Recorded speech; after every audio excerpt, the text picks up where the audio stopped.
Hey, it's Anthony here at Eibach, and today we have a 2020 Polaris RZR Pro XP4 Ultimate with dynamic suspension. Today we're going to show you how to go to our Stage 3 PRO-UTV kit. Start by raising your vehicle. We use the jack and a jack stand just to make sure that this vehicle doesn't fall. Disassembly begins by removing the connector for the external shock reservoir. Next, we'll remove the 15mm nut and bolt from the bottom of the shock. Now that we remove the nut, we raise the vehicle to remove tension from the shock bolt. The bolt comes right out. Next, we'll remove the 15mm nut and bolt from the top of the shock.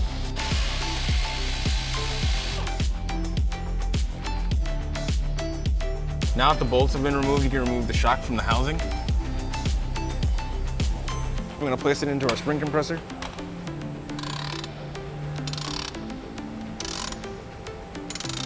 With the springs compressed, we're going to lower the bump stop. We're lowering the bump stop to remove our lower spring perch. Once our bump stop's low enough, our spring perch will just slide out. With our lower spring perch removed, we can decompress our spring and remove them.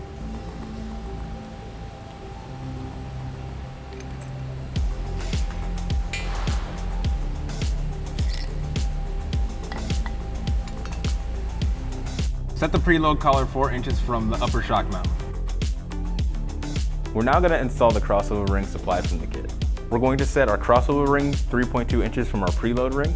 Now we can install our primary and secondary springs as well as our slider. Now that the springs are installed, you can compress the springs. With the new springs compressed, you can now install your lower spring perch and remove spring tension.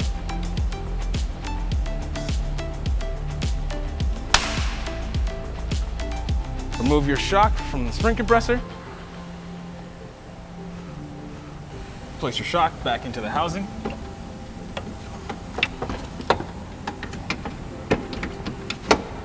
Reinstall your top shock bolt and nut. Reinstall your bottom shock nut and bolt. After installing your 15mm bolts, reinstall your electrical connector and wiring harness connector and repeat the process on the other side. Once the front is complete, we can start working on the rear. After raising your vehicle, remove the electrical connector. Remove the 18mm nut and bolt at the bottom of the shock. Remove the 18mm nut and bolt from the top of the shock. After removing the 18mm nuts, we're going to raise the vehicle to remove tension from the shock. After the tension has been relieved, you can remove the 18mm shock bolt from the bottom and the top. With the bottom and top shock bolts removed, remove your shock. Just like the front, we're going to place our rear shock into our spring compressor. We can compress our spring.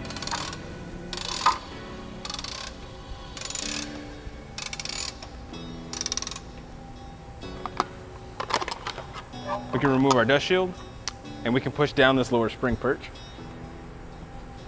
and remove it. Remove your springs and stock sliders. Set the preload collar 4.7 inches from the upper shock mount. Once they're at 4.7 inches, we're going to lock them down into place. Next, we'll install the crossover rings 4 inches from the bottom of our preload collar. Now that our preload collar is adjusted and our crossover rings installed, you can now install your primary and secondary spring as well as our slider.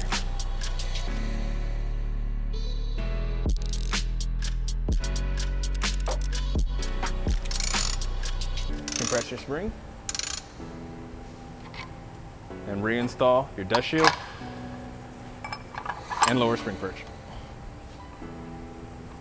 Remove your spring tension.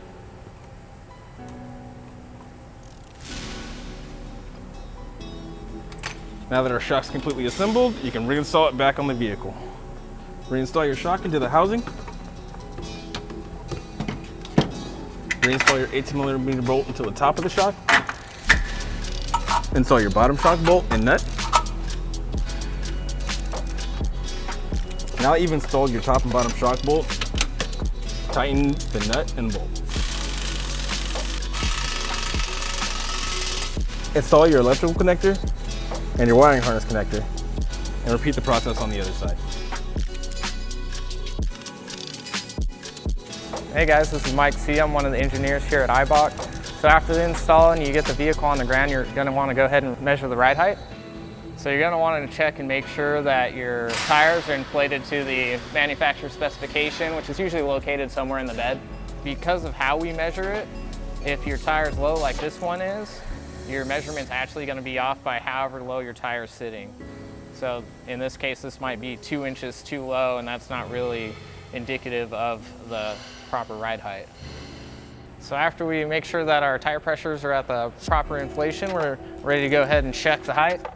So usually on most of the UTVs, we check out the lower radius arm, same thing in the middle of the bolt. Now that we actually measured it, we see that this is sitting a little bit high. That's because we have a stage 3 on here with no weight.